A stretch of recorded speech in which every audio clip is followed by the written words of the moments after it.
O estouro da bolha imobiliária nos Estados Unidos da América mobilizou o mundo, que temia pelo curso dos acontecimentos na maior economia do planeta.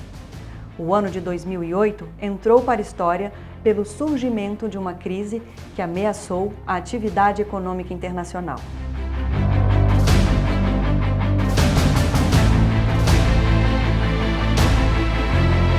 De uma hora para outra, muitos mutuários deixaram de pagar seus empréstimos, numa espécie de calote coletivo.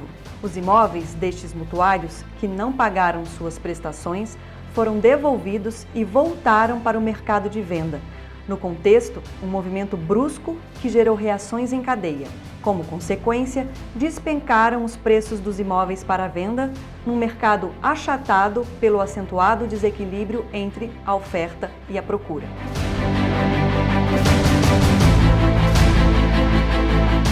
Foi assim que surgiu a chamada bolha do mercado imobiliário e a respectiva crise americana de 2008, impulsionada pela falência de grandes bancos e seguradoras que forneciam as garantias das operações de crédito para um dos maiores mercados do mundo. Uma crise que custou a criação de um pacote de 700 bilhões de dólares que saíram dos cofres do governo norte-americano. Tudo para restituir liquidez ao sistema financeiro, evitando uma prolongada depressão da economia.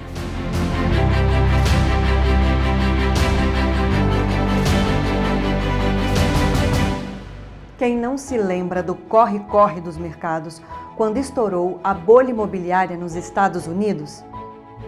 Parecia o anúncio do apocalipse. Mas diferente do que aconteceu com as crises econômicas dos países comunistas, a economia americana sobreviveu ao estouro da bolha e segue com vitalidade. Se no leste europeu o totalitarismo comunista faliu pela insolvência do seu modelo de organização econômica, a sociedade liberal democrática renasce forte a cada dificuldade, orientada por um padrão de funcionamento marcado pela paz e pela prosperidade. E para entender a predominância do modelo liberal pelo mundo, inclusive em países que já foram repúblicas comunistas, contamos com a presença do mestre em economia, professor Marcos Cintra, de larga experiência no setor público e privado, nosso velho amigo das trincheiras da defesa do liberalismo social. Oi, professor, é um prazer tê-lo aqui conosco.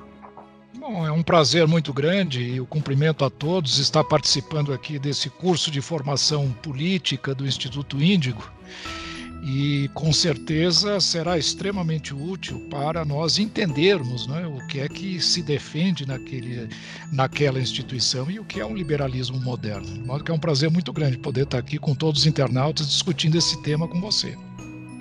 Mestre, ainda tem muita gente que critica a sociedade liberal por causa de crises como esta da bolha imobiliária dos Estados Unidos no ano de 2008, com risco de colapso para boa parte da economia do mundo. Alguns dizem que se houvesse comunismo, a vida seria melhor e essas crises não existiriam. Isso tem relação com a verdade sobre a ótica econômica? Olha, em realidade, essa dicotomia entre uma sociedade de mercado e uma sociedade comunista, ela não existe porque as condições de funcionamento de uma e de outra são completamente diferentes. Numa sociedade comunista, é possível que não exista, de fato, flutuações cíclicas como existem numa sociedade de mercado, numa sociedade capitalista.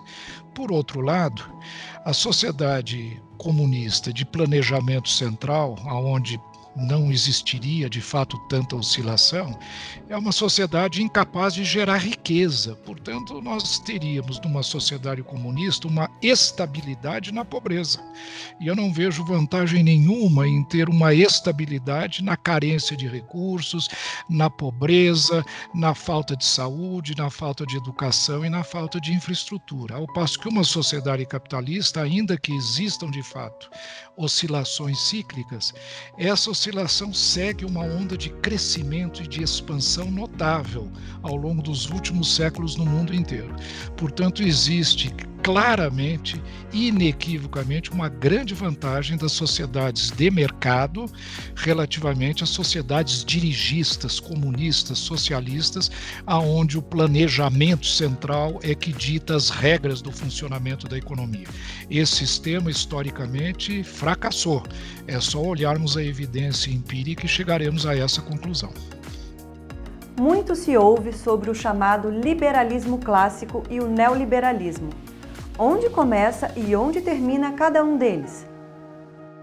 Em realidade, o liberalismo, qualquer forma de liberalismo, tem como fundo, como elemento principal, a noção da liberdade, não é?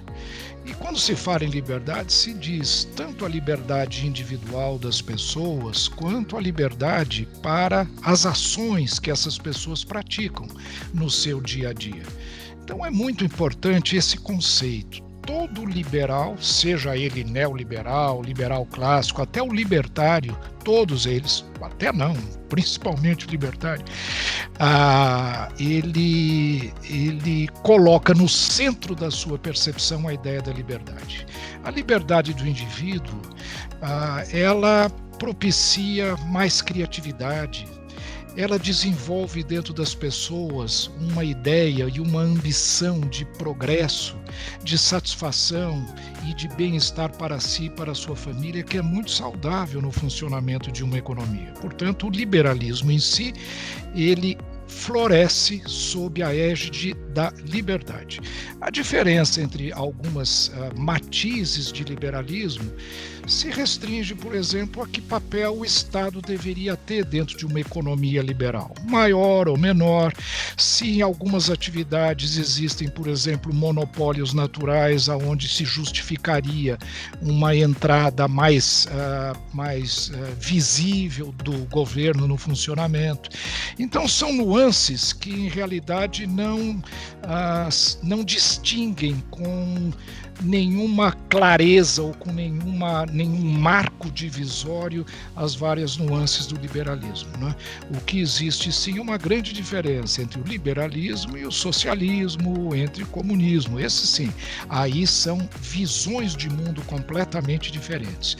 O liberalismo moderno hoje, o que alguns chamam de neoliberalismo, ele simplesmente dialoga um pouco mais com o setor público.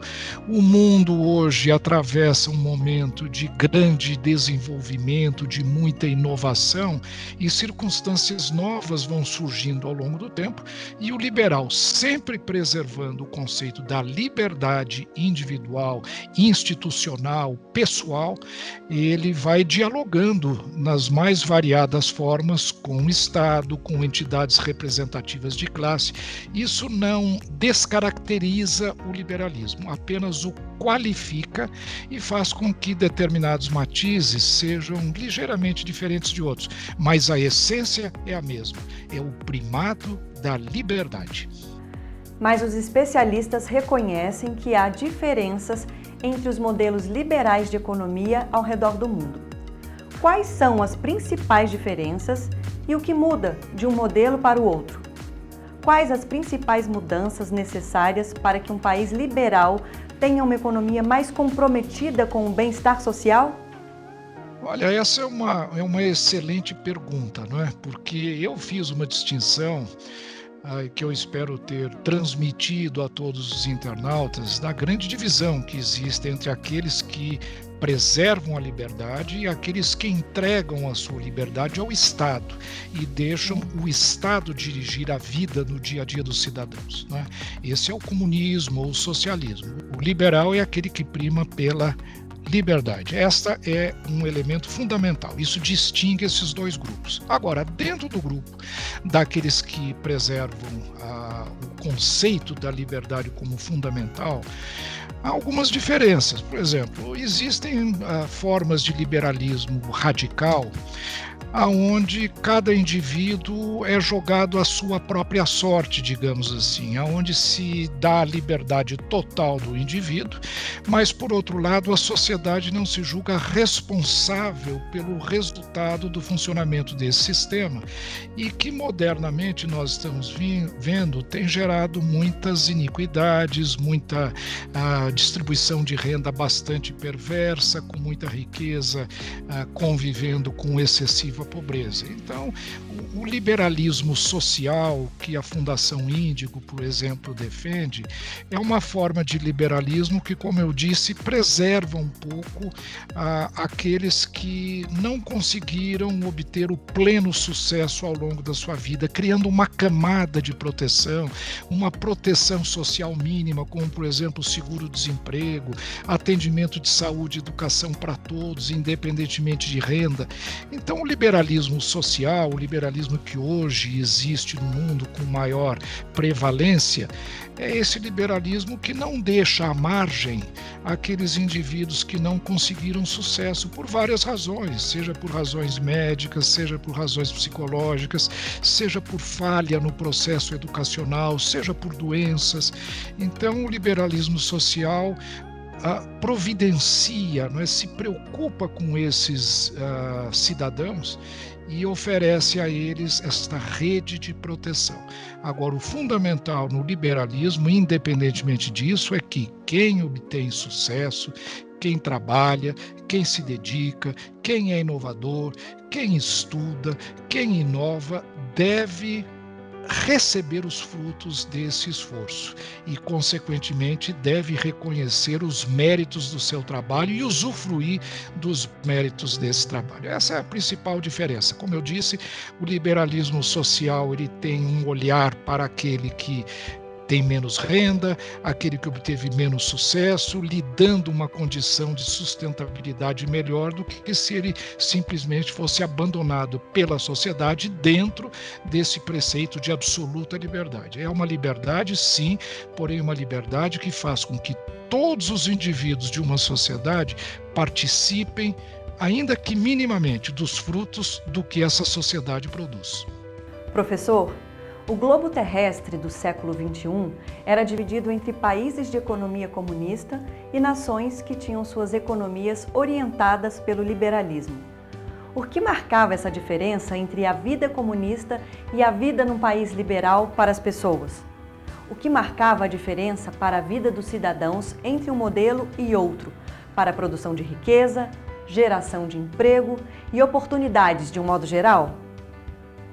Olha, essa é uma questão que basta uma observação dos países que ainda preservam um modo de atuação socialista, né?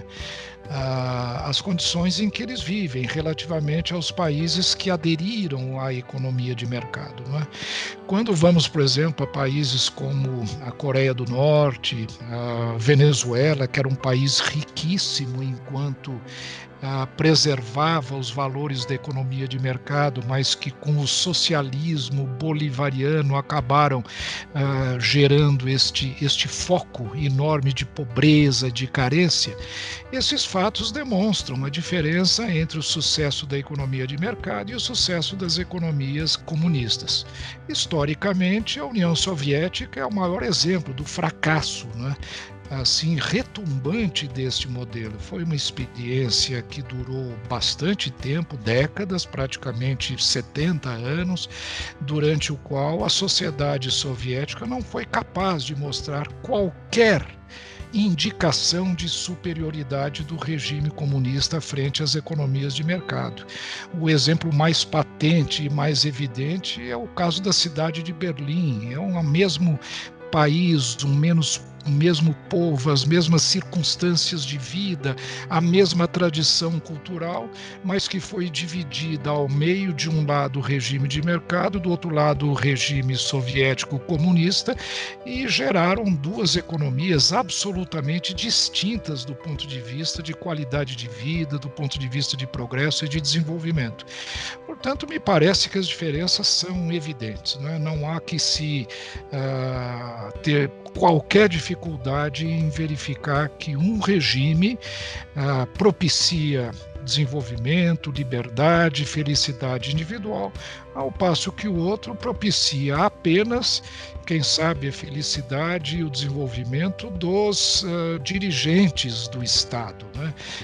Da oligarquia pública que se apodera do Estado em proveito próprio, mas gerando sempre muita insatisfação e muito péssima qualidade de vida para a sociedade como um todo. Para encerrar, professor Marco Cintra, a que se pode atribuir como principais razões da derrocada do comunismo sob o ponto de vista econômico no mundo? Essa é uma pergunta interessante porque a razão fundamental é essa, é o fracasso econômico.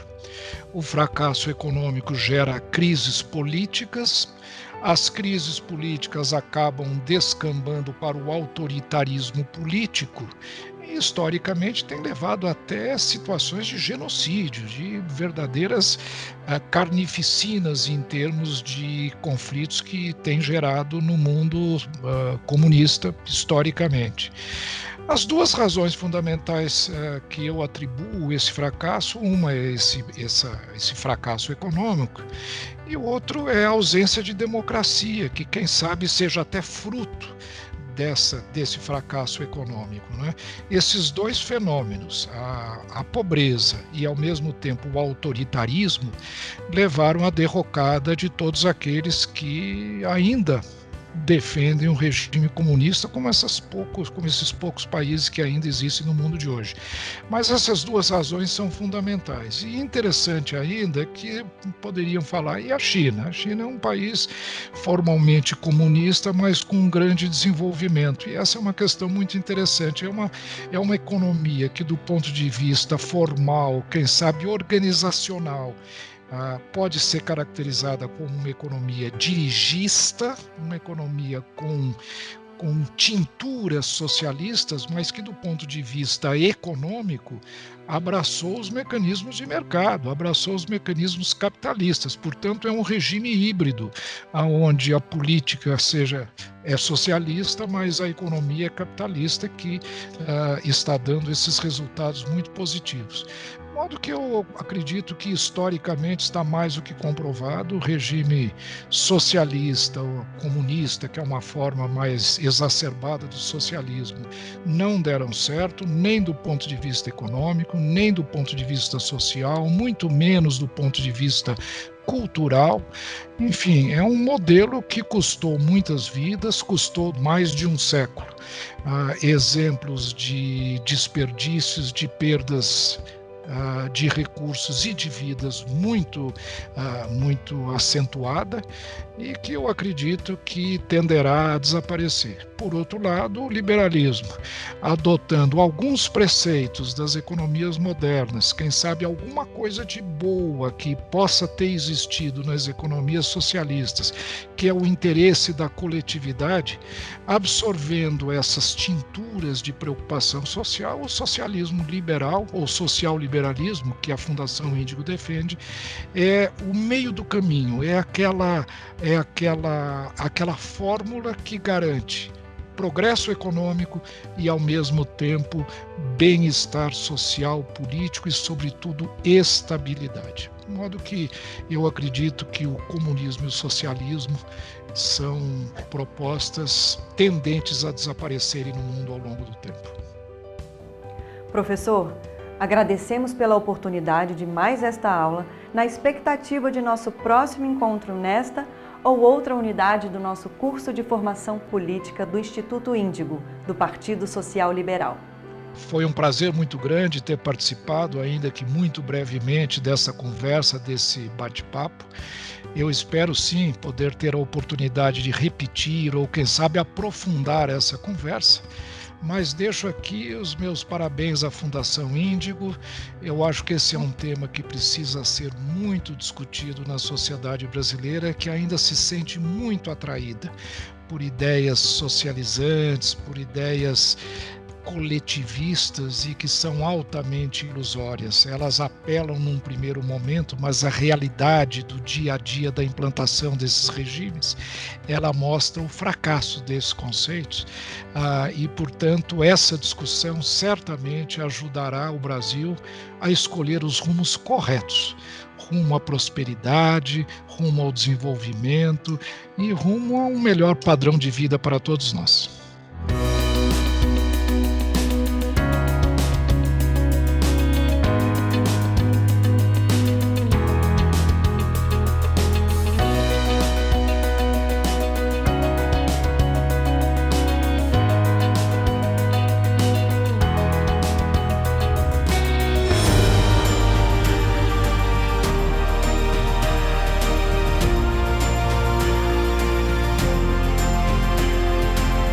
Na videoaula de hoje, tivemos o privilégio de contar com este painel inesquecível, oferecido pelo professor Marcos Cintra, no formato de uma entrevista esclarecedora e envolvente. Uma linguagem simples e direta, tivemos a oportunidade do conhecimento básico na matéria econômica para começar a entender o que foi a derrocada do modelo comunista de economia e a predominância da democracia liberal no mundo de hoje.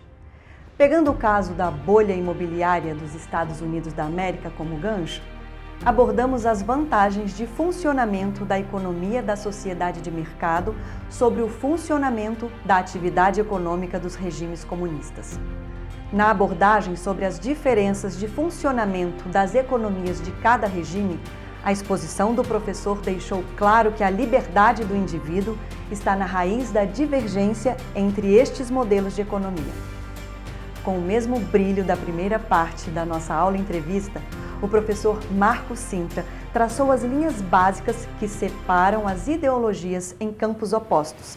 Segundo o direito do ser humano à sua liberdade, o professor esclareceu por que os comunistas e socialistas trocaram o ideal de liberdade real por ideia de uma liberdade que é exercida pelo Estado, com prejuízo para o livre-arbítrio. Na sequência, a nossa videoaula mostrou como e por que existem algumas diferenças importantes entre os tipos de pensamento liberal no curso da história do mundo livre. Ficou claro que o liberalismo passou por uma evolução importante na medida em que o pensamento liberal puro progrediu para o social-liberalismo, garantindo uma fisionomia de natureza social e humanista para o regime das liberdades. Quem ficou ligado nessa parte da aula entendeu que o social-liberalismo agregou ao pensamento liberal uma forte influência de caráter social, sem abrir mão da espinha dorsal comprometida com a livre iniciativa e a prosperidade de quem trabalha e gera renda. Mas se o economista Marcos Cintra foi a lanterna que trouxe luz para o debate em torno da evolução do liberalismo moderno, a capacidade de esclarecimento do professor Marcos Cintra superou todas as expectativas, ao introduzir nosso internauta no campo de uma compreensão que começa a explicar a falência dos regimes socialistas, tendo como contraponto os mais recentes ciclos de prosperidade do liberalismo pelo mundo. O alcance dos esclarecimentos prestados pelo professor Marcos Cintra foi além das diferenças fundamentais entre os regimes historicamente antagônicos. Ao fazer a narrativa da evolução do liberalismo, o professor estabeleceu um paralelo que desmistifica a natureza do comunismo sobrevivente, apontando para o aparecimento de um conceito socialista que se apropria de benefícios garantidos pela economia de mercado. Com esta rápida revisão de conteúdos, chegamos ao fim de mais uma aula da primeira temporada do curso de Formação Política Liberta 1, em seu módulo de introdução oferecido pelo Instituto Índigo, do Partido Social Liberal. Em nosso próximo encontro, vamos abordar o papel do liberalismo para a conquista do ordenamento jurídico que garantiu uma sociedade livre com igualdade de direitos para todos os homens perante a lei. Entenderemos como e por que a democracia liberal teve papel decisivo na conquista dos direitos individuais. Até lá!